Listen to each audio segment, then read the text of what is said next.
जय Shri Krishna. CC PSI police બધું જોઈ શકો છો કે આખી નવી પેટર્ન, પોલીસના સિલેબસમાં ફેરફાર, પીએસઆઈના સિલેબસમાં ફેરફાર અને ગૌણ સેવા મંડળના જે પરીક્ષા લેવા છે જેને સીસીઈ નામ આપ્યું એ બધા જ પરીક્ષામાં હવે ફેરફાર થઈ ગયો. તો આજે પરીક્ષા પદ્ધતિ અને કઈ રીતનું ગુણભાર એના વિશે વાત કરશો. 2 દિવસનો ડેમો છે. પહેલા દિવસે એમાંથી ગણિત અને રીઝનિંગમાં કયા પ્રકારના પ્રશ્નો પૂછી શકાય એ, બીજા દિવસે આપણે ગુજરાતી અને અંગ્રેજીમાં કયા પ્રકારના પ્રશ્નો પૂછી શકાય એના વિશે આપણે વાત કરશું. તો સૌથી પહેલા તો જે પરીક્ષાનો સિલેબસ છે ત્યાં ટોપિક બતાવે છે. પહેલા સીસીઈ ની પરીક્ષા, જે ગૌણ સેવા મંડળ, junior clerk, senior clerk, head clerk, બિન સચિવાલય ક્લાર્ક, એ બધાની પરીક્ષામાં જે પ્રમાણે રહેશે એની ટોટલ જે વાત થયેલી છે આપણે જોઈ શકો છો કે કુલ 100 ગુણનું પેપર આવશે. 0.25 નેગેટિવ અને 40 ગુણનું રીઝનિંગ એટલે કે તાર્કિક, અને 30 ગુણનું ક્વોન્ટિટી એપ્ટિટ્યુડ, એનો મતલબ કે ગણતરીવાળી ગણિત, કે જેના માટે આપણે ગણતરી કરવી પડશે. જો આપણે આ ટોપિક બધા અંગ્રેજીમાં લખેલા છે એ રીતે આપણે જોઈએ તો થોડીક ઓછી ખબર પડે છે, પણ અહીં હવે સિલેબસ વાઇઝ પ્રમાણે પરીક્ષા નીકળશે. જેમ કે ફોરેસ્ટમાં આપણે જોયું કે છંદ નીકાળી દીધા તો છંદના પ્રશ્નો પૂછવામાં આવ્યા નથી. હવે આપણે સમજી શકો છો કે ગૌણ સેવાનું જે સિલેબસ છે તો એમાંથી અમુક ટોપિક રદ થઈ ગયા છે અને સરકારે ખાતરી આપી છે કે હવે જે પ્રકારે ટોપિક લખેલા છે એ ટોપિકના આધારે જ પરીક્ષા લેવામાં આવશે. એટલે વધારે ફાયદો એ થશે કે હવે ટોપિક વાઇઝ જ મહેનત કરવી પડશે. અમે કોશિશ કરી છે કે બંનેમાં ગૌણ સેવા મંડળની તમે પરીક્ષા આપો, સીસી, અને પોલીસ કે પીએસઆઈ આપો. બંનેમાં શું તફાવત થઈ ગયો? કાલના ન્યૂઝ તમે જોયા છે, કાલે બી એક આવ્યું કે પીએસઆઈમાં પણ દોડ ક્વોલિફાય રહેશે અને જે મેન્સ પરીક્ષા 400 ગુણની લેવાતી હતી એ 400 માંથી હવે 300 ગુણ જ આવશે.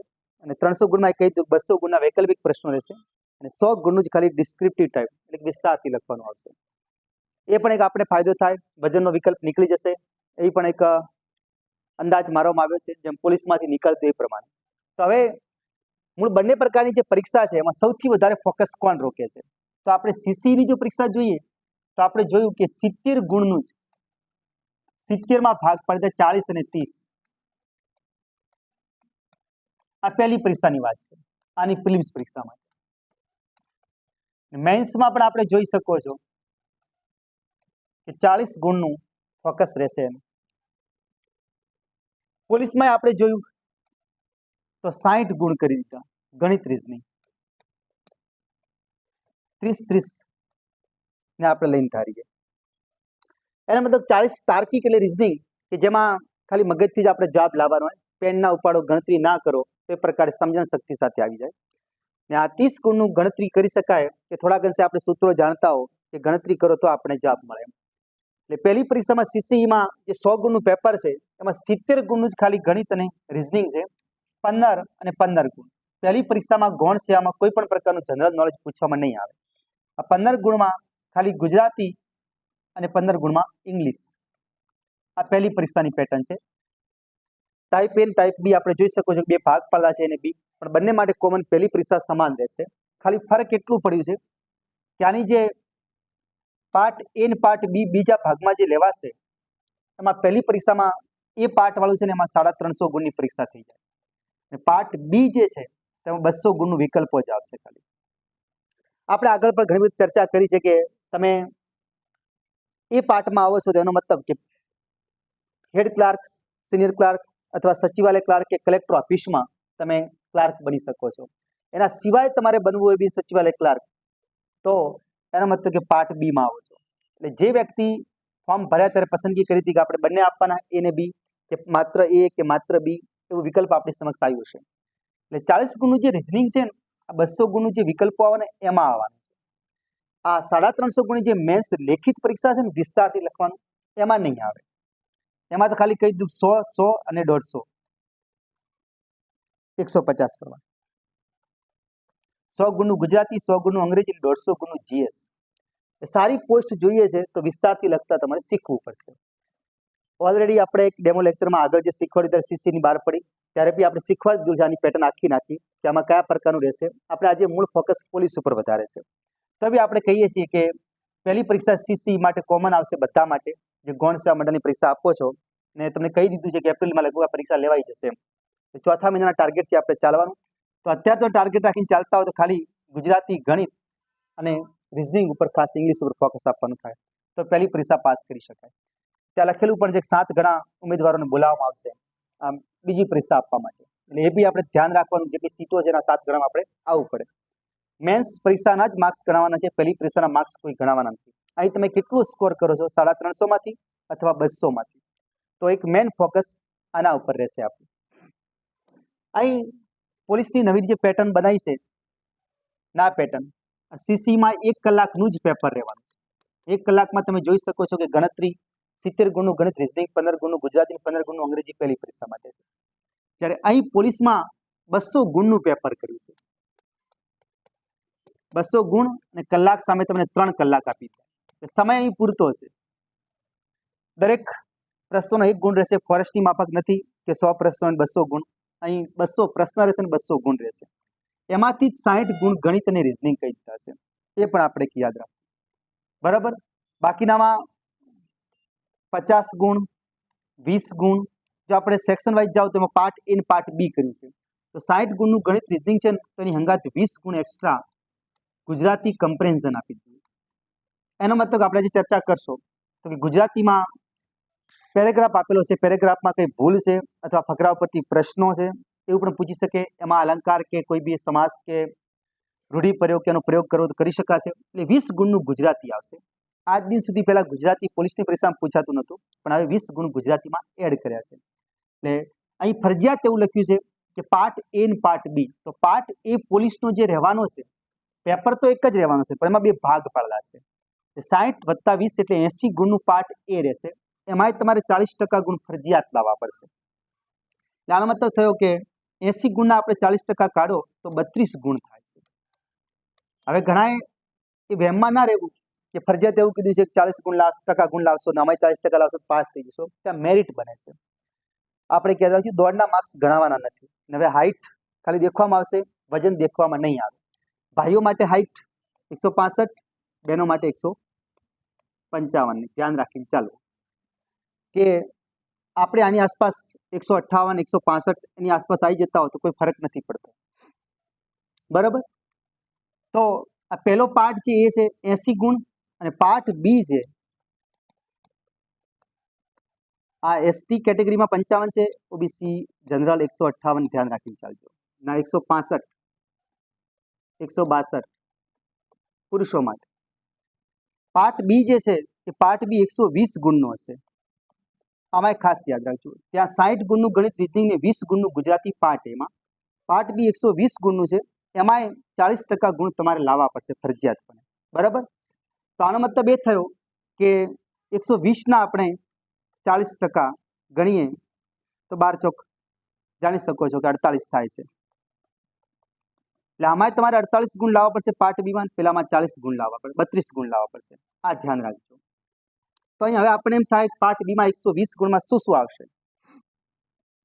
તો જે રિઝનિંગ ને ગણિતનો ભાગ તો અહીં લઈ ગયા છે. અહીં જનરલ નોલેજ, ઇતિહાસ છે, બંધારણ છે, સાંસ્કૃતિક વારસો છે, ભૂગોળ છે, આ બધા ટોપિક અહીં ભેગા થઈને 120 થાય છે. ત્યાં એટલું ચોખવટ પાડી છે કે 30 ગુણનું તો બંધારણ જ રહેશે. આ ખાસ એક યાદ રાખજો, 30 ગુણનું બંધારણ રહેશે ને 50 ગુણ જે છે એ સાંસ્કૃતિક વારસો, ઇતિહાસ અને ભૂગોળ. ભારતની પણ ભૂગોળ છે, ભારતનો પણ ઇતિહાસ છે, ગુજરાતની પણ ભૂગોળ છે અને ગુજરાતનો પણ ઇતિહાસ છે. આ પોલીસ માટે ખાસ એક ફોકસ કરજો. તો એનો મતલબ થયો 50 ને 30, 80 તો આપણા માટે આ થઈ જ ગયા ટોટલ. હિસ્ટ્રી બીજું બધું કહીએ. સાંસ્કૃતિક વારસો છે,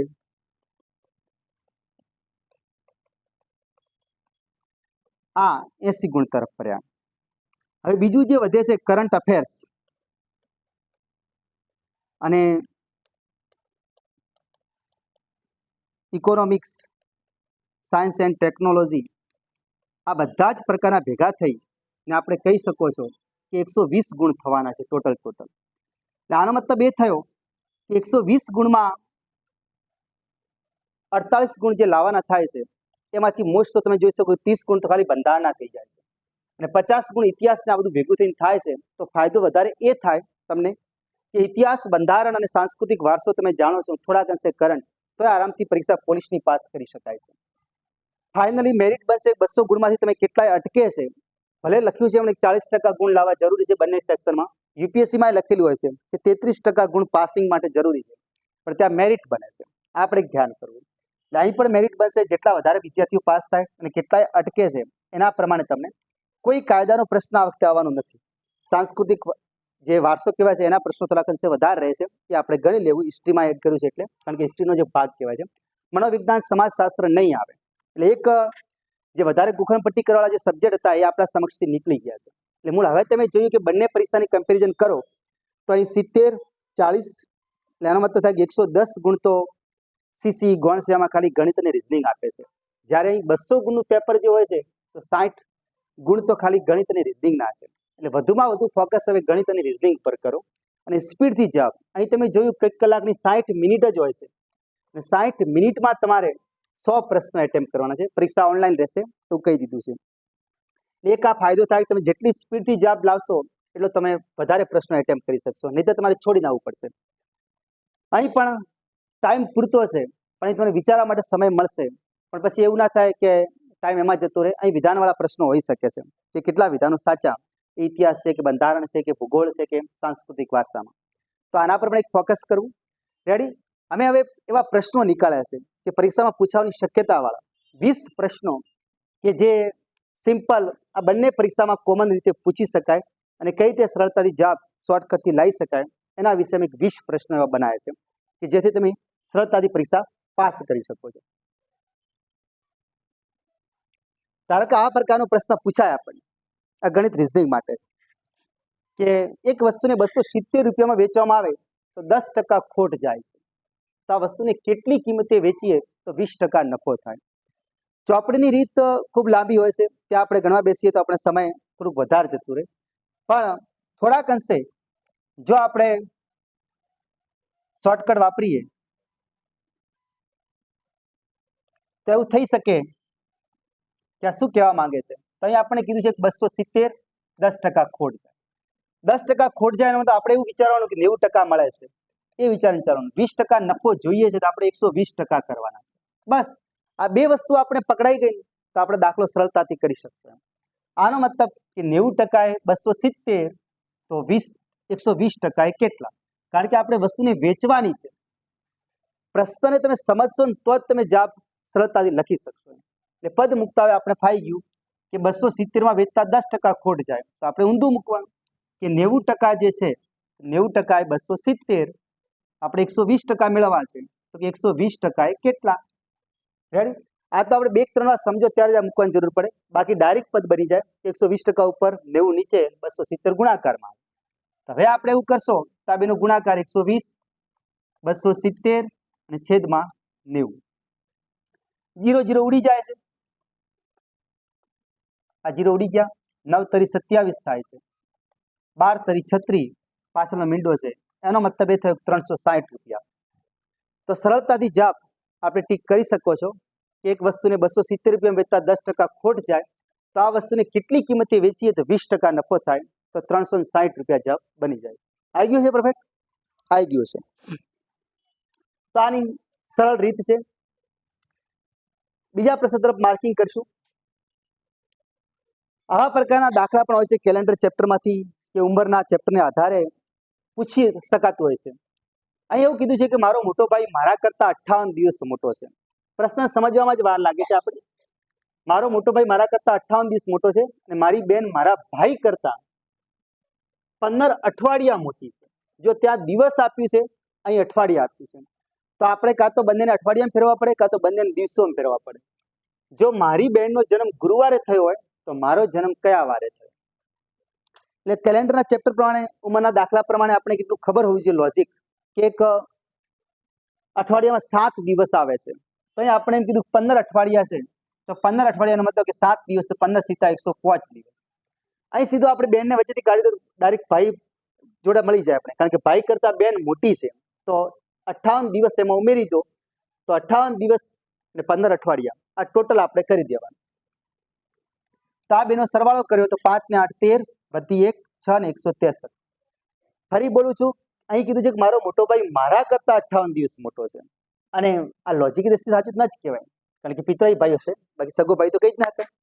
કંઈક તો અંશ હોય કે અંતર, કાં તો બંને સાથે જોડિયા જન્મેલા હોય, કાં તો 1 વર્ષ ઓછામાં ઓછો ગાળો હોઈ શકે, 1.5 વર્ષ ગાળો હોઈ શકે. પણ આ તો ખાલી લોજિક છે, રીઝનિંગ છે, એટલે આપણા મન ઉપર ના લેતા, ડીપ ના કરતા.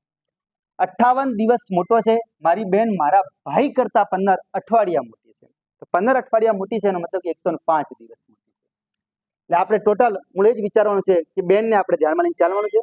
તો 58 દિવસ અને 105 દિવસનો સરવાળો કરો તો 163, અને દર 7 દિવસે વાર એનો એ જ આવતો, એટલે 7 વડે આપણે ભાગી દઈએ તો 7 દુ 14, 16 માં 14 જાય 2, ઉપર તો તગડો 23, 7 તરી 21, 23 માંથી 21 જાય તો 2.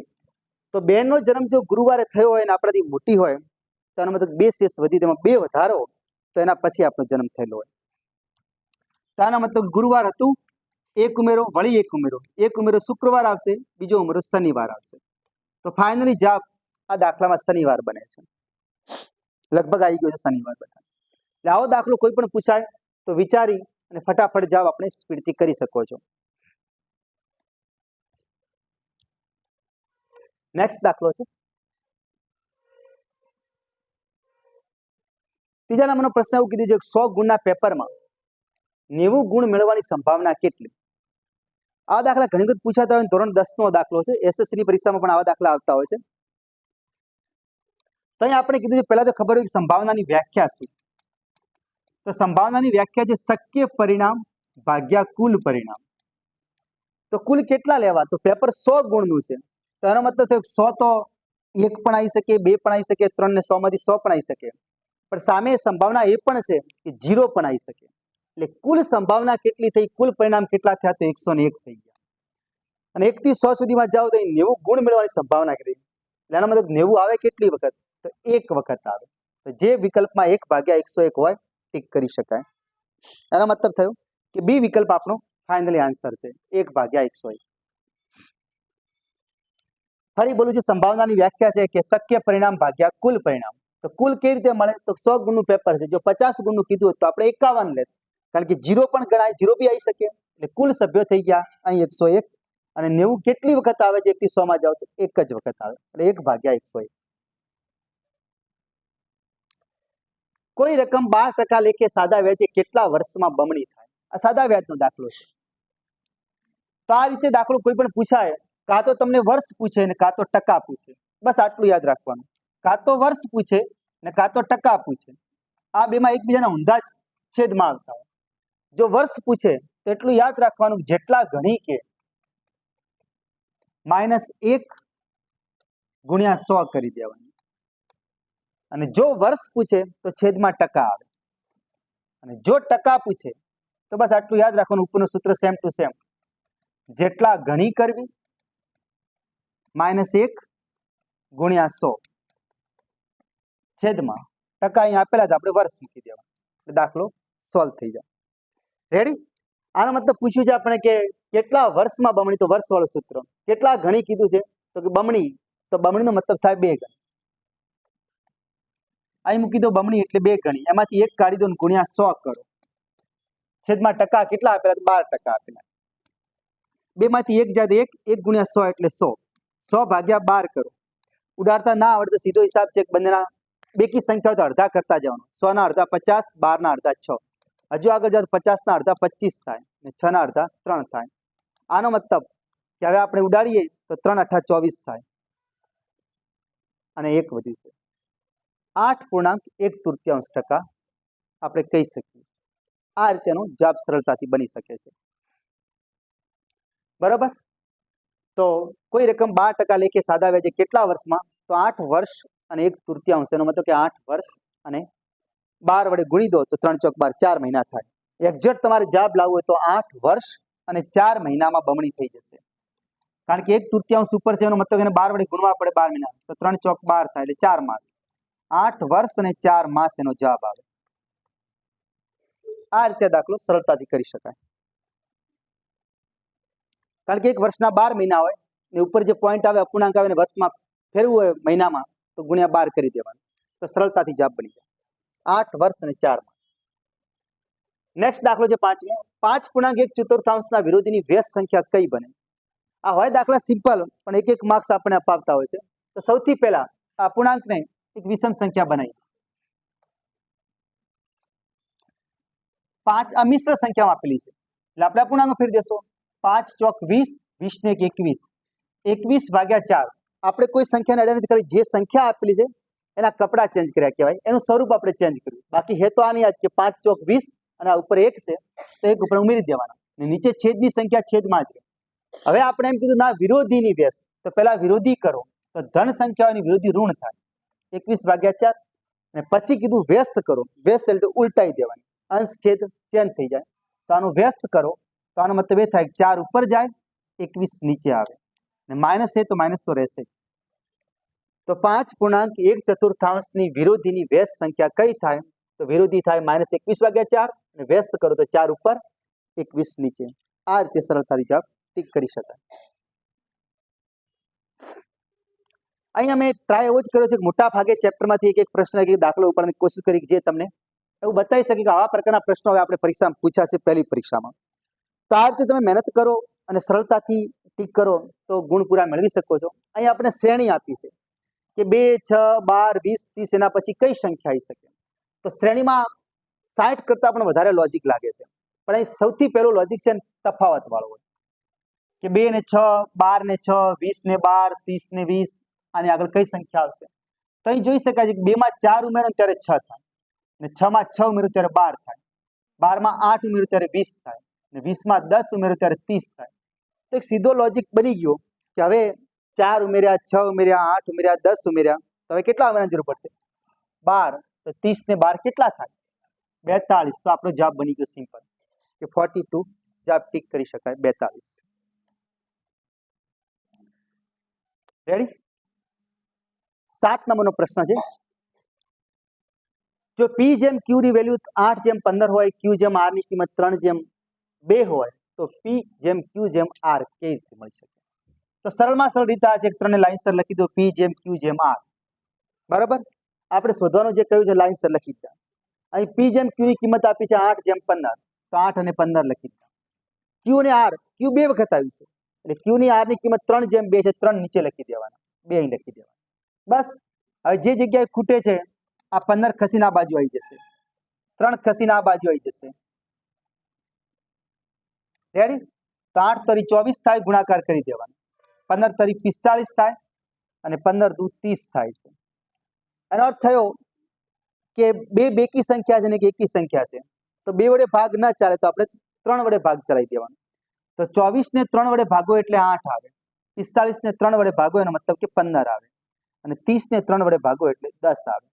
ત્રણેયમાં કોમન નીકળતી હોય એ સંખ્યા લઈને આપણે ચાલવું પડે.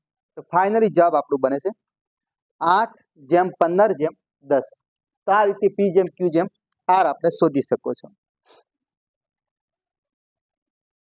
આ ખાલી ખાના ભરતા આપણે આવડવું જોઈએ. આ બાજુ સંખ્યા આ બાજુ ખસે, પેલી બાજુ સંખ્યા પેલી ખસે, પછી ગુણાકાર કરવાનો હોય ખાલી, આમ ને આમ, એટલે આપણો જવાબ બની જાય. આટલો જવાબ ખોટો નથી, પણ ત્યાં પરીક્ષામાં વિકલ્પમાં નહીં હોય, કારણ કે જેટલી છેલ્લી ક્ષણે ઉડતા હોય ને એટલા આંકડામાંથી ડિલીટ કરવા પડે, કાઢી દેવા પડે કોમન. આગળનો પ્રશ્ન છે, એક ફોટોગ્રાફર આપ્યો છે કે ફોટોગ્રાફમાંની વ્યક્તિ તરફ જોઈને P એવું કહે છે. ફોટો હોય એ ફોટાવાળી વ્યક્તિ બોલતી નથી, કારણ કે તો ફોટો જ હોય, પણ બાજુમાં ઉભો વ્યક્તિ બોલે છે. આ એક ખાસ ફોકસ કરે. તો આપણે જોઈ શકો છો કે આ ફોટાવાળી વ્યક્તિ અહીં પોતાની જગ્યા ઉપર, બરાબર, પણ બાજુમાં P ઉભો છે ને P એવું કહે છે કે જે ફોટામાં દેખાય છે તે વ્યક્તિના પિતા, આ ફોટામાં જે વ્યક્તિના પિતા દેખાય છે એ પિતાને આપણે X કહી દઈએ. એના પિતા, તો કે જે X જે છે તે વ્યક્તિના પિતા, એટલે ફોટામાં જે વ્યક્તિ દેખાય છે એના પિતા મારા પિતાના પુત્ર છે. તો આપણે P ના જે લઈ લઈએ પિતા, આપણે Y લઈએ, તો જે X જે છે ને એનો મતલબ થયો કોનો પુત્ર છે? Y નો પુત્ર છે. તો P પણ કોનો પુત્ર કહેવાય? Y નો સીધો હિસાબ છે, બરાબર. તો આનો મતલબ થયો કે આ ફોટામાં દેખાય વ્યક્તિ કોણ હોઈ શકે? તો આ બે સગા ભાઈ થાય, કારણ કે ચોખવટ નથી પાડી કે જે તે વ્યક્તિના, આપણે કીધું છે કે આ ફોટામાં જે વ્યક્તિ દેખાય છે એ વ્યક્તિના પિતા, એટલે ફોટામાં દેખાય વ્યક્તિના પિતા આપણે એક્સ લીધા. એ કોણ છે? તો કે મારા પિતાના પુત્ર છે. તો એનો મતલબ મારા પિતાના, આપણા પિતાના પુત્ર કોણ હોઈ શકે? આપણે પણ હોઈ શકે, આપણો ભાઈ પણ હોઈ શકે. જો એકનો એક ચોખવટ પાડી હોત તો આ તસવીર દેખાય પુત્ર હોત, બરાબર. પણ આપણે એમ પૂછીએ તો પિતાના પુત્ર, તો ફોટોગ્રાફમાંની વ્યક્તિ કોણ છે? જો બે સગા ભાઈ લઈએ તો એક ભાઈનો પુત્ર હોય તો કાં તો ભત્રીજો પણ હોઈ શકે, ભત્રીજી પણ હોઈ શકે. અને જો એકનો એક પુત્ર આપણે જ પોતે બનતા હોત તો આપણે એમ કહેત કે પુત્ર પણ હોઈ શકે ને પુત્રી પણ હોઈ શકે. 4 વિકલ્પ જોવાના, એના પરથી દાખલો સોલ્વ થાય. અહીં આપણે વિકલ્પો નથી આપ્યા એટલે આપણે કહી શકો કે 4 માંથી કોઈ પણ જવાબ ટીક કરી શકાય. પુત્ર પણ બની શકે, પુત્રી પણ બની શકે, કારણ કે ચોખવટ નથી પાડી કે વ્યક્તિ કોણ. વ્યક્તિમાં સ્ત્રી અને પુરુષ બંને આવે, છોકરો પણ હોઈ શકે, છોકરી પણ હોઈ શકે. તો આ રીતે 4 વિકલ્પ જો, તેનાથી જવાબ બની જાય. આગળનો પ્રશ્ન છે, એક રેલગાડી છે, પહેલી 10 કલાકમાં 45 કિલોમીટર પ્રતિ કલાકની ઝડપથી તથા બીજી 5 કલાક 30 કિલોમીટર પ્રતિ કલાકની ઝડપથી ગતિ કરે છે. તો આ ટ્રેનની સરેરાશ ઝડપ કેટલી હશે? આપણે એવું કહેવા માંગે છે કે ટ્રેન તો એકની એક જ છે, પણ પહેલા 10 કલાક થોડી સ્પીડથી ચાલે છે, પણ પછી 5 કલાક થોડી ધીમી થઈ જાય. તો આની સરેરાશ ઝડપ કેટલી હશે? હંમેશા યાદ રાખજો, એક સ્થાનથી બીજે સ્થાન જવાનું હોય ને પાછો એ જ સ્થાને આવવાનું હોય, જતા એક્સ ઝડપ હોય ને વળતા વાય ઝડપ હોય, તો આની સરેરાશ ઝડપ શોધવી હોય ને તો એકદમ સરળ છે કે સૂત્ર છે 2xy upon x plus Y. પણ અહીં તો ટ્રેન એકની એક જ છે અને એવું નથી કીધું કે જઈને પાછી તેને તે જગ્યા આવે છે. અહીં તો આપણે એવું કીધું છે કે થોડાક અંશે ચાલી તો આટલી ઝડપ અને એનાથી આગળ ગઈ તો આટલી ઝડપ. એટલે આવા દાખલામાં તમે ડાયરેક્ટ લોજિક ના કરી શકો. અહીં દાખલામાં તો એવું કરવું પડશે કે પહેલા 45 કિલોમીટર પ્રતિ કલાકની ઝડપથી કેટલા કલાક ચાલી? તો 10 કલાક. તો 10 કલાકમાં અંતર કેટલું કાપ્યું હશે? તો 10 ગુણ્યા 45 એટલે 450. આ ખાસ યાદ રાખવું પડે. એક રેલગાડી પહેલી 10 કલાક 45 કિલોમીટર પ્રતિ કલાકની ચાલી, એનો મતલબ 1 કલાકમાં 45 કિલોમીટર કાપતી હતી. એવી રીતે કેટલી ચાલી? તો 10 કલાક. તો ત્યારે એને 450 કિલોમીટર અંતર કાપી દીધું છે. અને બીજી 5 કલાક ચાલીને એનો મતલબ કે 5 ગુણ્યા 30 એટલે 150 કિલોમીટર અંતર કાપ્યું 5 કલાક. તો ટોટલ અંતર લઈ લેવાનું, 0, 5 ને 5 10 વધી 1, 600 કિલોમીટર કુલ અંતર આવ્યું. ને કુલ સમય લઈ લો, તો કુલ સમય છે 10 કલાક અને 15 કલાક. તો 10 અને 15 થાય છે 25, 5 સોરી.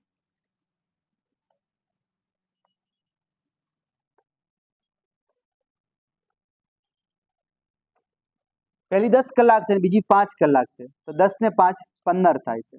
તો 15 કલાક સમય મળી ગયું, અંતર મળી ગયું. તો ઝડપ બરાબર સૂત્ર છે આપણું અંતર ભાગ્યા સમય. અંતર છે 600, સમય છે 15. જો ઉડાડો તો 15 એકા 15, 15 ચોક 60. 40 કિલોમીટર પ્રતિ કલાકની સરેરાશ ઝડપ આવે. આ પોઈન્ટ આ રીતે કરી શકાય. 40 કિલોમીટર પ્રતિ કલાકની ઝડપથી ટ્રેન સરેરાશ ઝડપથી ચાલે છે એવું કહી શકાય. એક ભલે 45 છે, એક 30 છે, તો 30 અને 45 ની વચ્ચે આવે છે, તો 30 અને 45 ની વચ્ચે આવી ગયું છે. રેડી? તો આ રીતે બી દાખલા સોલ્વ કરી શકાય. 10મા નંબરનો પ્રશ્ન છે, ત્રિકોણની ત્રણેય બાજુના માપ 24, 26 અને 10 છે, તો એ ત્રિકોણનું ક્ષેત્રફળ કેટલું? જો આપણે કાટકોણ ત્રિકોણ કહ્યું હોત તો સરળતાથી આપણે લાવી દેત કે ભાઈ 1/2 પાયો ગુણ્યા વેધ એનું સૂત્ર છે. પણ અહીં ત્રિકોણના 3 બાજુના માપ જે છે એ તમે જોઈ શકો છો, કોઈ પણ 2 બાજુના માપનો વર્ગનો સરવાળો ત્રીજા બરાબર થતો નથી. એટલે આપણે ના કહી શકીએ. થઈ શકે? થઈ શકે. તો કોઈ પણ ત્રિકોણને કોઈ સૂત્ર ના ખબર પડતી હોય આપણે કે કાટકોણ ત્રિકોણ છે કે નહીં, તો એવરગ્રીન એક છે હેરોનનું સૂત્ર. કોઈ પણ ત્રિકોણ કાટકોણ ત્રિકોણ હોય તો બી લાગુ પડે, કારણ કે આપણી જોડે ટાઈમ નથી હોતો કે આપણે સોલ્વ કરીએ ભાઈ કાટકોણ ત્રિકોણ છે કે નહીં નક્કી કરીએ, બરાબર. એના કરતા હેરોનનું સૂત્ર લગાવી દો તો ડાયરેક્ટ જવાબ આવી જાય. તો હેરોને એવું કીધું કે એરિયા એટલે ક્ષેત્રફળ થાય. વર્ગમૂળની અંદર સૌથી પહેલા s શોધો, પછી s minus a, s minus b into s minus c. હવે આપણે એમ થાય કે s શું છે ને a શું છે ને b શું છે ને c શું છે. તો કોઈ બી ત્રિકોણ હોય, જો આપણે નામ કેપિટલમાં આપો a b c, તો એની સામેનો જે ખૂણો, જે a વાળો ખૂણો છે એની સામેની બાજુ ને સ્મોલ a થાય, b વાળો ખૂણો છે એની સામેનો ખૂણો સ્મોલ b, અને c વાળી જે બાજુ નાની c. રેડી? s શું છે? તો અર્ધ પરિમિતિ અહીં 3 બાજુઓ જે આપણી છે a વત્તા b વત્તા c જે છે એને ભાગ્યા 2 કરી દેવાનું. આનો મતલબ કે 24 માપ છે, 26 છે અને 10 છે, એના ભાગ્યા 2 કરી દો. 24 ને 26 50 થાય, 50 ને 10 60, 60 ભાગ્યા 2 કરો તો કેટલું જવાબ આવે? 30 આવે છે. s ની જગ્યાએ 30 મૂકો, 24 a ની જગ્યાએ 24, b ની જગ્યાએ 26 અને c ની જગ્યાએ 10 મૂકો તો આપણો જવાબ નીકળે. પછી વર્ગમૂળ કાઢી દેવાનું. તો હવે આપણે ડાયરેક્ટ કરશું a બરાબર અહીં s ની જગ્યાએ આપણે મૂકી દીધા 30 ગુણ્યા એકવાર 30 માંથી શું કાઢવાનું? તો પહેલી બાજુ તો 30 માંથી 24 કાઢો તો 6 વધે. પછી જો 30 માંથી b કાઢો એટલે 26 કાઢો તો 30 માંથી 26 કાઢો તો 4 વધે. પછી કીધું 30 માંથી c કાઢો, 30 માંથી 10 કાઢો તો 20 વધે. આ જે જવાબ આવે એનું વર્ગમૂળ કરતા શીખવા આપણે. બરાબર? તો હવે વર્ગમૂળ આટલા બધાનો જો ગુણાકાર કરવા ગયા તો વર્ગમૂળ કાઢવું ખૂબ કઠિન પડશે. એટલે થોડુંક લોજિક અપનાવવાનું. ક્યાંય જોઈ શકાય છે કે 3 અને 2 નો ગુણાકાર પણ 6 થાય છે. એટલે 30 ગુણ્યા 20 ગણો તો 600 થાય છે. તો 600 ને આપણે લખવા તો 6 ગુણ્યા 100 લખીએ. 30 ગુણ્યા 20 ને 600 થાય તો આપણે 6 ગુણ્યા 100 કર્યું કારણ કે 100 નું વર્ગમૂળ નીકળે છે અને 6 ને આપણે 12 કરીએ. 6 તો નથી નીકળતો, આ બીજો 6 વધ્યો, 6 આવ્યો અને 4 આવ્યો. હવે આપણે સરળતાથી કહી શકશો 6 ગુણ્યા 6 એટલે 6 નો વર્ગ કહેવાય. 100 કોનો વર્ગ કહેવાય? તો 10 નો વર્ગ કહેવાય. 4 કોનો વર્ગ છે? તો 2 નો વર્ગ છે. હવે ગણિતમાં નિયમ છે કે વર્ગમૂળ અને વર્ગ નીકળી જાય તો અહીં ખાલી વધશે 6, અહીં વધશે 10, અહીં વધશે 2. 10 સંગ 60, 60 તો 120. તો આનો જવાબ આવી ગયો 120. તો આ ત્રિકોણનું ક્ષેત્રફળ કહેવાય. આ રીતે સરળતાથી આનો જવાબ હેરોનના સૂત્રથી લઈ શકાય. પરીક્ષામાં સૂત્ર લખવા ના બેવું, ડાયરેક્ટ તમે કરી શકો કે 24, 26, 50, 10, 60, 60 ના 2 વડે ભાગો 30 વધે. ડાયરેક્ટ વર્ગમૂળ ગુણાકાર જ મૂકવાનો હોય. આ સ્ટેપ સુધી આવી જવું પડે ડાયરેક્ટ તમારે. આ આટલું બધું તમને સમજાવવા માટે લખ્યું કે આ કઈ રીતે આવ્યું છે, તમને જાદુ ના લાગે. પરીક્ષામાં આટલી વાર ન કરાય. ડાયરેક્ટ સૂત્ર લખવાનું, કારણ 2 વડે ભાગો સરવાળા તો 30 આવે, પછી 30 માંથી 24 બાદ કરો 6 આવે, 30 માંથી 26 બાદ કરો 4, 30 માંથી 10 બાદ કરો તો 20. ફરી કહું છું, જો ગુણાકાર કરવા ગયા તો વર્ગમૂળ નીકળવા માટે તમારે ખૂબ મથવું પડશે. એના કરતાં લોજિક વાપરવાનો. નજીક નજીક સંખ્યા કરો, કઈ સંખ્યા 2 વખત આવે છે એનો આપોઆપ વર્ગ થઈ જાય અને પછી વર્ગમૂળ નીકળી જાય. તો આ રીતે સરળતાથી આ પ્રશ્ન કરી શકાય. આવા પાઈ ચાર્ટના આધારે કાં તો આલેખ આપેલું છે, બાર ડાયાગ્રામ, આવા પણ પ્રકારના દાખલા પૂછી શકાય, પ્રશ્નો પૂછી શકાય પરીક્ષામાં. બરાબર? હંમેશા નિયમ છે પાઈ ચાર્ટનો, કાં તો ટકાવારીના આધારે આપશે અને કાં તો એના અંશના આધારે. અહીં નાનો મીંડો ઉપર કરેલું છે એટલે અંશ છે, કારણ કે આખું રાઉન્ડ પૂરું થાય ત્યારે 360 અંશ થાય અને જો ટકાવારીની દ્રષ્ટિએ આપે તો 100% થવું જોઈએ. એટલે આપણે અહીં સમજી શકો છો કે સરળતાથી આ બધાનો સરવાળો કરશો 360 જ થાય, નહીતર દાખલામાં ભૂલ કહેવાય. એટલે તમે ટોટલ મારી શકો છો કે આ ટોટલ બધાનું મારું 360 અંશ થવું જોઈએ. તો થાય જ છે. આપણે મૂળ પ્રશ્ન પર આવી જઈએ તો એમ પૂછ્યું છે કે ભોજન ખર્ચ અને બચત ખર્ચનો ગુણોત્તર કેટલો થાય? તો આપણે ભોજનને પકડો. ભોજન ક્યાં છે? તો 120. તો 120 બાર કરી દો. અને પછી આપણે કીધું છે બચત ખર્ચ. તો બચત ક્યાં છે? તો 60. જે પહેલા કે પહેલા લખવાનું, ભોજન પછી બચત. તો ભોજન 120 અંશ છે, બચત 60 છે. તો આ બેમાં શું તફાવત? તો 0 0 ઉડી ગયા. 12 ને લખાય 6 દુ 12, આને લખાય 6 એકા 6, 6 6 ઉડી ગયા તો જવાબ આવે 2:1. તો આપણે પૂછ્યું ગુણોત્તર પૂછ્યું છે 2:1, પહેલો વિકલ્પ જવાબ સાચો થઈ ગયો. રેડી? પહેલા પ્રશ્ન જવાબ આપણે મળી ગયું. બીજો પ્રશ્ન આપણે એમ કીધું છે કે જો માસિક આવક 36,000 રૂપિયા હોય, આનો તો જે ડેટા આપેલા છે આ બધી માસિકના પ્રમાણે છે. આવક 36,000 રૂપિયા હોય તો વાર્ષિક બચત કેટલી? તો સૌથી પહેલા આપણે એ જ શોધશો. પહેલા એક માસનો શોધશો, જે જવાબ આવે એ પછી આપણે ગુણાકાર કરી દેશો. બરાબર? તો આપણે કહેશો કે આખી આવકમાંથી એને ખર્ચો ભાગ પાડ્યો છે કે શાળા માટે 70 વાપરે, અન્ય માટે 36 વાપરે, બચત 30 કરે, મકાન 54, આ ખર્ચા બધા છે. તો આ બધું વપરાય ક્યાંથી? તો આવકમાંથી. તો આનો મતલબ કે આખી આવકને આ રીતે વેચી છે. તો સીધો સૂત્ર બની ગયું કે 360 અંશ જેટલી આવક હતી તો 36,000 રૂપિયા છે. તો માટે બચત માટે શું આપેલું છે? 60 અંશ. વાર્ષિક બચત શોધવાની પહેલા માસિક બચત શોધી દેવાની. તો 60 અંશ બરાબર કેટલા? 60 ગુણ્યા 360. આપણે મીંડા કરી દઈશું, 2 વધ્યા. 36,000 ને આપણે છૂટા પાડ્યા, 360 ગુણ્યા 2 કરી દીધા. બરાબર? ને નીચે શું આવ્યું? 360. તો સિમ્પલ 360 360 ઉડી જશે. હવે આપણે જોઈ શકો છો 60 પેલા હતા ને 100 ના 2 મીંડા એટલે 6000. વિકલ્પમાં આપેલું છે એ ટીક ના કરી દેતા, કારણ કે આપણે વાર્ષિક પૂછી છે.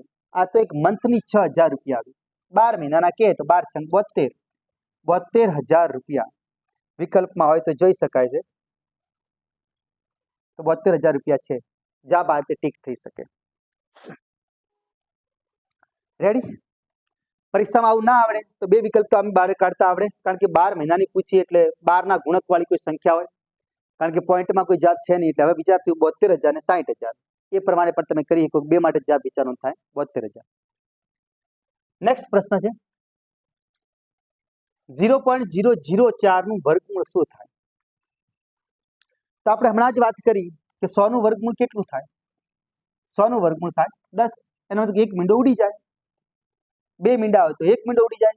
4 હોય તો 10000 હોત તો આપણે એમ કહીએ કે બે મીંડા રહે. અહીં બે મીંડા હતા તો એક થયું, અહીં 4 હતા તો બે થયું. એનો મતલબ એ થયો કે બે એક થાય છે.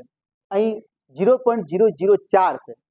આનો મતલબ થયો 4 નું વર્ગમૂળ કાઢો તો કેટલું થાય? 2. અહીં દશાંશ ચિહ્ન પછી પોઈન્ટ ગણી દો 1 2 3 4 છે તો આપણે 2 પોઈન્ટ આવવા જોઈએ કોઈ બી. તો આનો મતલબ જો તમને એમ કે 0.004 તો આપણો નિયમ તો એ જ કે 4 નું વર્ગમૂળ 2 થાય. અહીં દશાંશ ચિહ્ન પછી 4 આંકડા છે તો 2 આંકડા આવવા જોઈએ. તો 0.02 આ એનો જવાબ થઈ ગયો. બરાબર? ફાઇનલી 0.02 એનો જવાબ આવશે.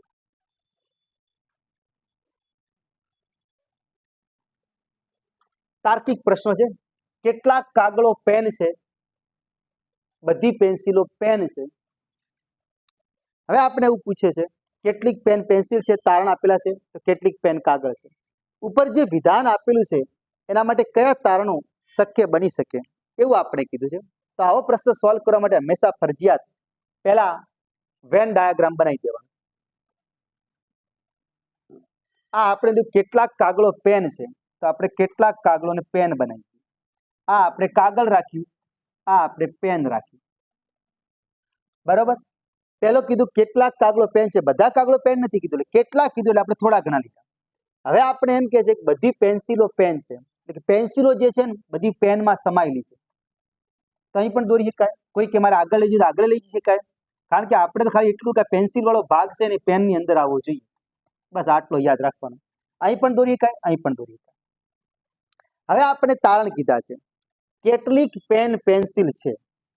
જો પેન વાળો ભાગ બહાર છે, પેન્સિલ અંદર છે, એટલે કેટલીક જ થવાની, કારણ કે બધી તો થવાની નહીં પેનો પેન્સિલ. આ તો બાકી પેન્સિલ સિવાયની પેનનો જગ્યા વધી. એનો મતલબ કે પહેલો તારણ તો આપણો સાચો નીકળે છે. પછી કીધું છે કેટલીક પેન કાગળો છે. તો જોઈ શકાય છે કેટલીક પેન કાગળો છે જ. આનો મતલબ બંને વિધાન અનુસરે છે. તો 4 વિકલ્પમાંથી જો કે કયા વિધાન માટે સાચું લખ્યું છે. અહીં લખ્યું માત્ર એક તારણ અનુસરે તો ખોટું છે. અહીં લખ્યું માત્ર 2 અનુસરે તો ખોટું છે.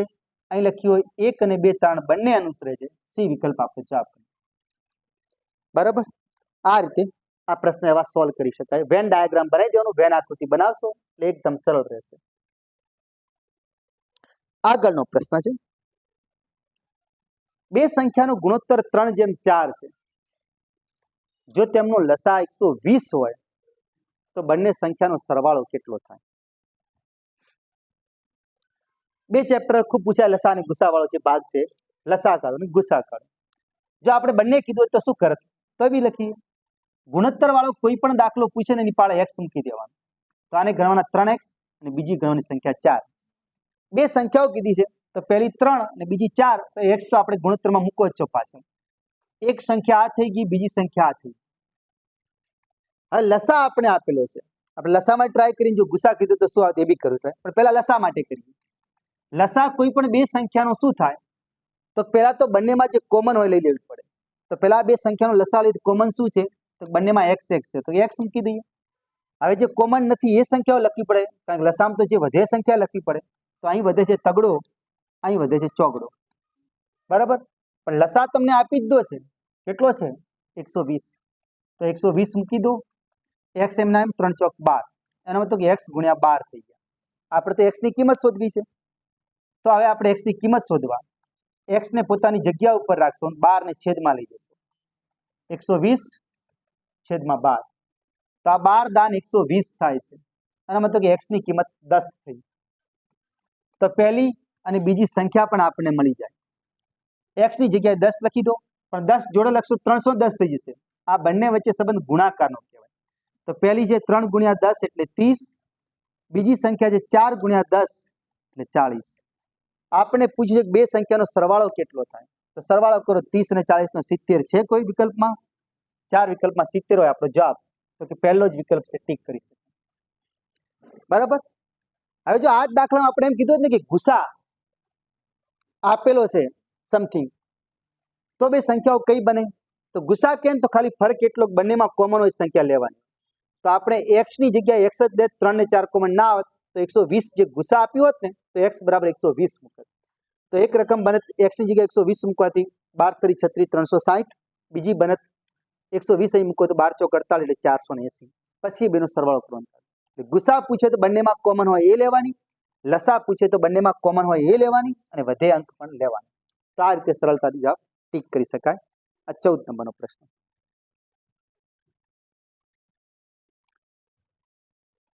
આગળનો પ્રશ્ન છે કે 56 ના 140% અને 140 ના 56% કેટલું થાય? ઘણા ડાયરેક્ટ શોર્ટકટ વાપરતા હશે, 56 56 એટલે વિકલ્પમાં 56 નો ટીક કરી દો, થઈ કે જવાબ શોર્ટ બની શકે. બરાબર, પણ ગણતરી આવડી જોઈએ. 56 તો પહેલા ભાગની 56 ના પાડો છો અને ચોકડી મારો છો. 140% તો ટકા ભાગ્યા મતલબ કે 100 કરી દેવાનું. વત્તા છે 140, ના કીધું છે એટલે ગુણાકાર.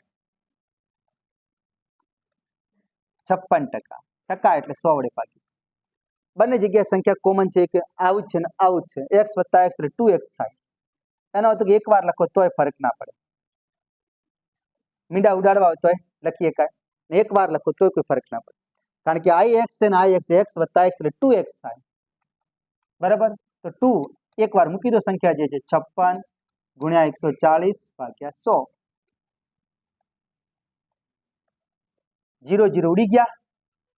આપણી જોડે વિકલ્પ છે, આટલા બધા વિકલ્પ આપેલા છે, એમાંથી ટ્રાય કરવો હોય તો 2 6 ને આ 4 વધ્યા છે, એના મતલબ 6 ચોક 24 દુ 48, છેલ્લે આઠડો તો આવવાનો છે. એટલે હવે આપણી જોડે બે વિકલ્પ વધ્યા, 160.8 156. જો એક જ 0.8 વાળું હોત તો આપણે ટીક કરી દે. બરાબર, કે આ ટીક કરત, એટલે આ બે વિકલ્પ તો આપણા વિકલ્પથી બહાર થઈ ગયા. એનો મતલબ કે આખો ગુણાકાર આપણે કરવો પડશે, નહીં તો 156.8 પણ છે ને 160.8 છે, આપણે 8 તો આવી જાય, કારણ કે કેમ તો એક મીંડો નીચે છે, એક આંકડો આપણે કાપે, એટલે આખો ગુણાકાર કરવો પડશે. તો આપણે આખું કરો તો 14 દુ 28 થાય, એટલે પેલા 56 કરી દો. 56 ગુણ્યા 28, 6 દુ 12 વધી 1 5 દુ 10 ને 11, 8 6 48 વધી 4, 8 50 40 ને 4 44, 8 4 ને 2 6 6 આવી ગયા, મતલબ આ વિકલ્પ થઈ ગયો 156.8. આખું કરવું તો કરીએ કાંઈ, તો જવાબ આવ્યો 156.8 છેદમાં 10 હતા, 10 હતા એ જ પોઈન્ટ કાપી દો 156.8.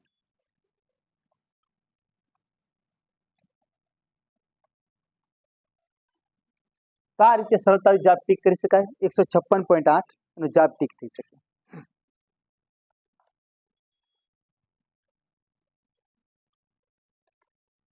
વીસ નંબરનો પ્રશ્ન છે, એક હરોળમાં 45 છોકરીઓ છે, જેમાં રાધિકાનું સ્થાન જમણી બાજુથી 20મું છે, તો ડાબી બાજુથી કેટલામાં સ્થાને હશે? સરળ દાખલો કહી શકાય, ક્રમ કસોટીના સિદ્ધાંતના આધારે હરોળ કે આપણને આ ડાબી બાજુ કહેવાય, લાઈન ચાલુ થાય ને તો ડાબી બાજુ, આ જમણી બાજુ કહેવાય. ડાબી બાજુથી રાધિકાનું સ્થાન આપણે કહ્યું નથી. કુલ વિદ્યાર્થીઓ 45 છે અને જમણી બાજુથી રાધિકાનું સ્થાન 20મું છે, એટલે મતલબ કે આમે જ ગણતા જાઓ આ સાઈડથી તો 20મા ક્રમ ઉપર રાધિકા બેઠી છે. તો એમ પૂછ્યું છે તો કે ડાબી બાજુથી એનો ક્રમ કેટલો હશે? તો આપણે સમજી શકો છો કે અહીં સુધી 20 છોકરા થયા, આ બાજુ ગણતા ગયા, તો અહીં કેટલા વધે છે? 25, કારણ કે કુલ 45 કરવાના છે, એટલે આ બાજુ 25 બેઠા હશે ને અહીં 20 બેઠા, એટલે 25 ને 20 45 થઈ ગયા. પણ હવે ધ્યાન રાખવાનું છે કે ડાબી બાજુથી એનો ક્રમ પૂછ્યો છે, તો 25 સુધી અહીં ગણાઈ ગયા હોય ને તો રાધિકાનો ક્રમ અહીંથી 26મું ગણાય, કારણ કે અહીં સુધી 26 થાય ને તો આ બાજુ 19 બેઠા હોય. આ બેનને જો પેલી હરોળમાં ગણી દો તો 26મો ક્રમ ને 19 કરો, 24 ને 19 45 થાય. સાચો જવાબ બની ગયો 26મો ક્રમ ડાબી બાજુ. આ લોજિક આપણે વાપરતા આવડવું જોઈએ. સિમ્પલ છે.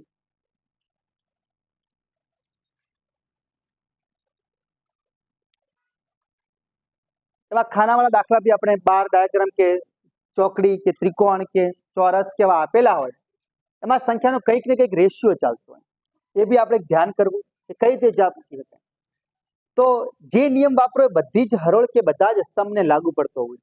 તો અહીં જોઈ શકાય 4 ને 8 વચ્ચે સંબંધ, 4 ના ડબલ કરો તો 8, 8 ના ડબલ કરો તો 16. તો આ સિમ્પલ થાય.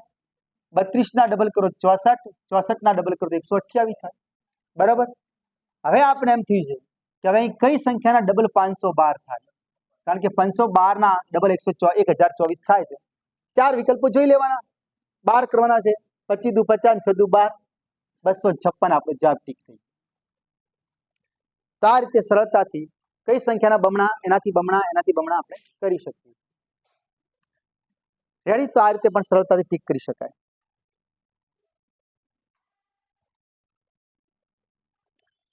અહીં લખ્યું છે કે આપેલ સંયોજનની મિરર ઇમેજ સાથે નજીકથી મળતો હોય તે વિકલ્પ પસંદ કરી શકો.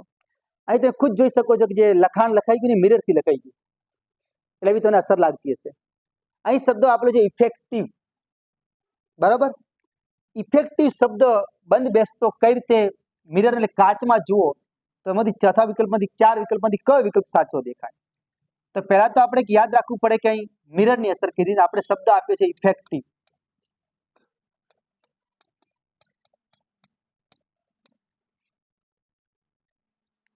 અંગ્રેજીમાં કુલ 26 મૂળાક્ષરો છે. 4 વસ્તુ હંમેશા ફોકસ ધ્યાન રાખજો. અંગ્રેજીમાં 26 મૂળાક્ષરો છે. કેપિટલ અક્ષરોમાં છે ને 26 માંથી 11 અક્ષર, 26 માંથી 11 અક્ષર એવા છે કે જે મિરર એટલે કે કાચમાં જેવા છે એવા ને એવા જ દેખાય છે. અંગ્રેજીમાં કુલ 26 અક્ષર છે મૂળાક્ષર, અને એમાંથી 11 અક્ષર જે છે એ બેઠા એના જ દેખાય. એના માટે અમારું સૂત્ર છે એ મોટું VWXY.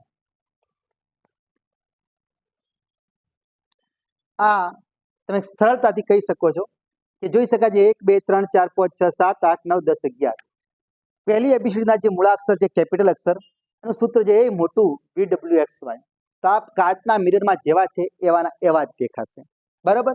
આ એક સરળ રીત મળી ગઈ. બીજું તમારે યાદ રાખવું હોય, એક જળ પ્રતિબિંબ આવે, પણ આપણે પેલા કાચની વાત કરો છો તો કાચમાં કીધું, તો કાચમાં અંગ્રેજીના 1 થી 10 આંકડા લેશો ને તમે, 1 થી લગાવીને 10 સુધી, 1 2 3 4 5 6 7 8 9 અને 10. 10 એટલે 0 લેવાનું, 10 ને આપણે 0 લેવાનું, 0 સુધી જાવ તો કાં તો 0 આપણે ઉપર મૂકીએ કોઈ. તો આ પોઈન્ટ હંમેશા યાદ રાખવું કે અંગ્રેજીના જે પહેલા 10 મૂળાક્ષરો છે ને ક્રમ પ્રમાણે 0 1 2 3 4 5, એમાં તમે જો કાચમાં જોવા જશો ને તો કાચમાં એક 0 અને એક 8, આ બંને સેમ ટુ સેમ દેખાય છે. આ ખાસ યાદ રાખજો, કોઈ દિવસ ભૂલ ના કરતા. કાચમાં પરીક્ષામાં એમને બી પ્રશ્ન પૂછાય કે કયો આંકડો કાચમાં જોશો એનો જ દેખાશે, તો કાચમાં 2 આંકડા દેખાય, 0 અને 8 છે, કોઈ ફરક નહીં પડે, જેવા છે એવા એવા દેખાશે. બાકી બધા ચેન્જ થઈ જશે, ઉલટા સુલટા થઈ જશે. એ તો હવે આપણે અંગ્રેજીમાં લખ્યું કે આપેલ સંયોજન મિરર ઇમેજ જે કહેવાય કયું દેખાય. એક તો પહેલા તમે કહી દઈએ કે જે છેલ્લે અક્ષર દેખાતા હોય ને, ધારો કે TIVE છે, એ હંમેશા ત્યાં પહેલા આવી જાય. કાચમાં જુઓ ત્યારે છેલ્લો અક્ષર છે ને હંમેશા પહેલા આવી જાય. આપણે ઘેર બી રમતા હોય તો પ્રયત્ન કરો જે ઊંધા અક્ષર લખીને કે પહેલો કોણ દેખાય, તો આ ઘેર રમજો, મજા આવશે તમને. તો એક તો નક્કી થઈ ગયું કે TIVE આગળ આવી જવા જોઈએ. તો આ ચિત્રમાં નથી TIVE, આ કાઢી દો વિકલ્પથી, આમાંય નથી. હવે આપણે 2 વિકલ્પ રહ્યા, 2 માંથી ટીક કરવું છે. તો અહીં જોઈ શકાય કે F ને, જો આ સાચો F હોત તો પેલો ખોટો ના થાય, સીધો હિસાબ છે. આનો મતલબ થયો કે અહીં સેમ ટુ સેમ થાય છે, તો પહેલો વિકલ્પ આપણો સાચો થઈ ગયો. નહીં પણ જોઈ શકાય જે ટી જે છે બિલકુલ જેવો છે તેવો ને તેવો જ રહેવાનો છે, દરેક જગ્યાએ ટી તો એવો ને એવો જ આપ્યો. પણ આ એક શોર્ટકટ મળી ગઈ, TIVE છેલ્લા અક્ષર છે હંમેશા આગળ આવી જાય ને પેલો ઉલટા પાછળ આવી જાય. તો 4 વિકલ્પમાંથી 2 વિકલ્પ આપણે એવા રહ્યા હતા, TIVE આગળ આવ્યું હતું. પણ અહીં F ને જોવા ગયા તો બંને F એક સાઈડ વળે, F ને E તો બધા એક સાઈડ વળતા હોવા જોઈએ, પણ અહીં ઉલટા સુલટા થઈ ગયા, એટલે આ વિકલ્પ આપણે દૂર કર્યો, ના વિકલ્પ જા પડ્યો. સીધો હિસાબ છે, આ રીતે કરીએ કાંઈ. રેડી? આ વાત થઈ મિરરના પ્રતિબિંબની. જો જળ પ્રતિબિંબ કે તો જળ પ્રતિબિંબમાં પણ સેમ ટુ સેમ આવા અક્ષરોના આધારે ત્યાં ખાલી 7 અક્ષરો જ થાય છે. આપણે તમારે યાદ રાખવું. જળ પ્રતિમાં લખવું તો લખી શકો કયા 7 અક્ષર? તો CDEHIOX. જળ પ્રતિબિંબમાં 7 અક્ષરો જેવા છે તેવા જ દેખાશે.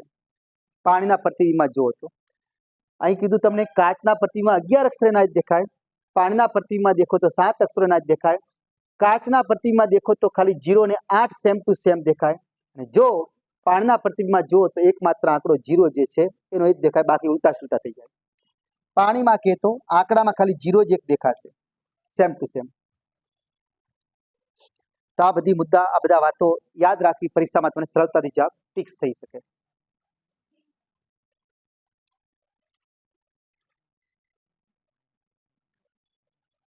નેક્સ્ટ પ્રશ્ન છે, ઘણી વખત કાગળ ફોલ્ડિંગ તમને આપેલું કે આકૃતિ કાપવામાં આવે તો એના જેવી સેમ ટુ સેમ આકૃતિ વર્ગીકરણ જે હોય કઈ અલગ પડે, કઈ બંધ બેસતી આવે, એ પણ પ્રશ્ન આપણે અવારનવાર પરીક્ષામાં પૂછાતું હોય. અહીં તમને એવું કીધું છે કે એક આકૃતિ પસંદ કરો જે આકૃતિ ઝેડના ખુલેલા સ્વરૂપને સૌથી નજીકથી મળતી આવી. ઝેડને સૌથી, ઝેડ એટલે આ એક્સ છે, આ વાય છે, આ ઝેડ છે, બરાબર, એના ખુલેલા સ્વરૂપને જેમ આપણે એનો પાસો આવતો કે આપણે પાસો દોરતા,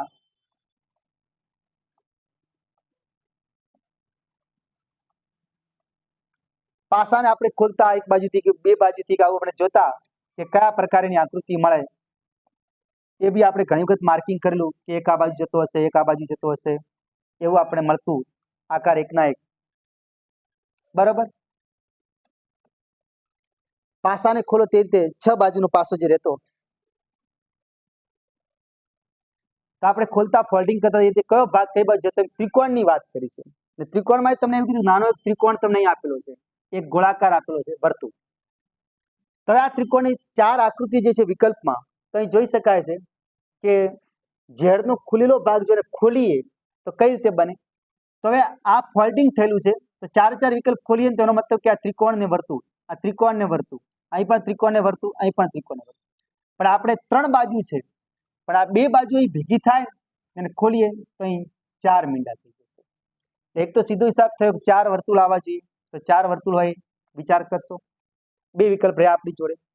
પણ હવે આ ભાગને ખોલો છો તો ત્રિકોણના ખૂણા પર દેખાય ને, પેલો ભાગ નાનો છે, આ ભાગ જે મોટો છે, તો ત્યાં ત્રિકોણ બહારથી નહીં દેખાય. એટલે 2 ત્રિકોણ બનવા જોઈએ, વર્તુળ 4 વિકલ્પમાંથી પસંદ કરો, 2 ત્રિકોણ ને વર્તુળ 4, તો એક જ જવાબ આવે ત્રીજા નંબરની આકૃતિ. સી એનો જવાબ બની શકે, ત્રીજા નંબરની આકૃતિ.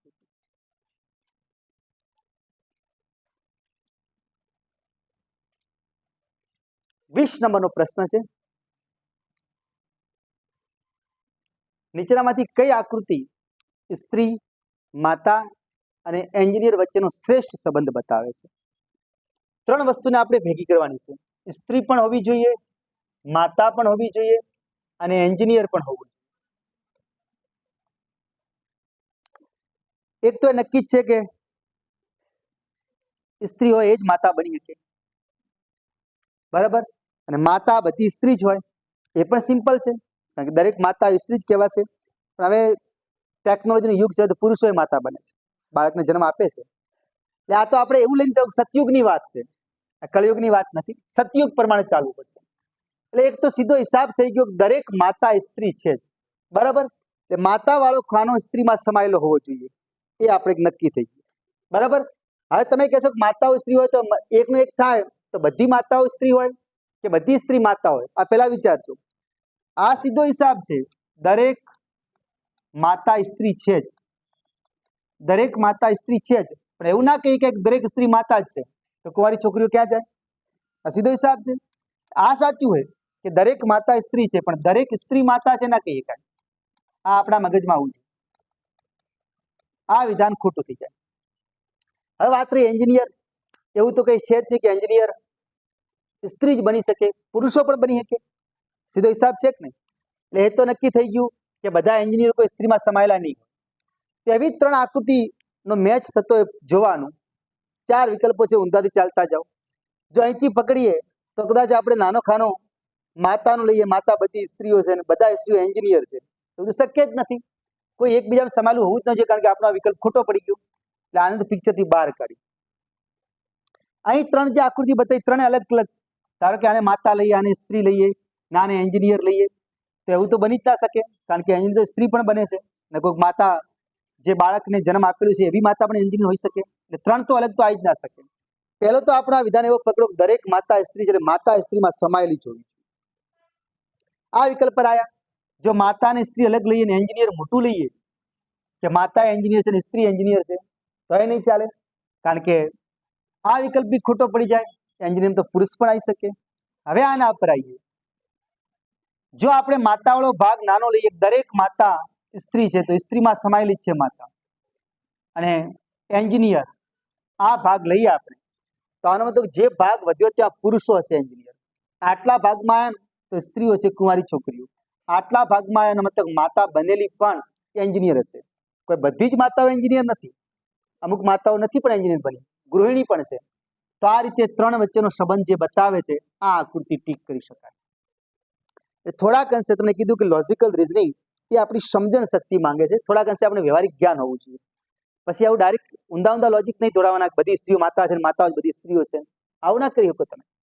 એટલે આ એક સરળ લોજિક બતાવે છે કે આપણે સરળતાથી જો આવું જવાબ ટીક કરો તો એ સિમ્પલ આપણને બની શકે.